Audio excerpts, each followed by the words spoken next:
कोल्हापुरातील केशवराव भोसले नाट्यगृह दुर्घटनेची आज सकाळी मंत्री उदय सामंत यांनी पाहणी केली आहे। त्यानंतर माध्यमांशी संवाद साधताना ते म्हणाले की राजश्री शाहू महाराजांनी उभं केलेलं संगीत सूर्य केशवराव भोसले नाट्यगृह आगीने जळून खाक झालंय। यामुळे कला क्षेत्राची मोठी हानी झाली असून मुख्यमंत्र्यांनी तातडीने या ठिकाणी भेट देऊन पूर्वीसारखं नाट्यगृह उभं करण्यासाठी 20 कोटींचा निधी जाहीर केलाय। त्यामुळे मुख्यमंत्र्यांचा सहकारी म्हणून नाही तर नाट्यप्रेमी म्हणून मी त्यांचे आभार मानतो। यावेळी केशवराव भोसले नाट्यगृह दुर्घटना वाईट प्रवृत्तीमुळे घडली असेल तर ती ठेचून काढण्यासाठी तात्काळ कारवाई झाली पाहिजे ही आमची भूमिका असल्याचंही त्यांनी स्पष्ट केलंय।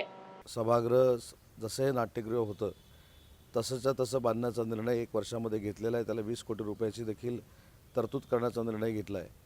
मी त्यांचा सहकारी म्हणून नाही तर एक नाट्यक्षेत्रातला नाट्यप्रेमी म्हणून त्यांचे आभार मानतो। परंतु ठरलेल्या वेळेमध्ये जर हे काम आम्ही पूर्ण करू शकलो तर खऱ्या अर्थानं छत्रपती शाहू महाराजांनी जी काही सांस्कृतिक असेट महाराष्ट्राला दिली होती ती पुन्हा एकदा आम्ही पूर्ववत करू शकू याची खात्री मला आहे।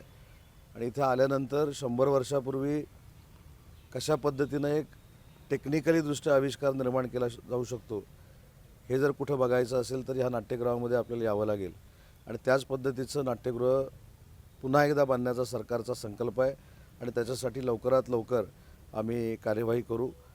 आता ही आग कशामुळे लागली त्याच्यामध्ये 2 गोष्टी असं दिसत आहेत की ही कदाचित नैसर्गिकरित्या देखील लागलेली आग असेल आणि कदाचित चौकशीअंती ह्याच्यातनं वेगळं देखील काहीतरी निष्पन्न होऊ शकेल।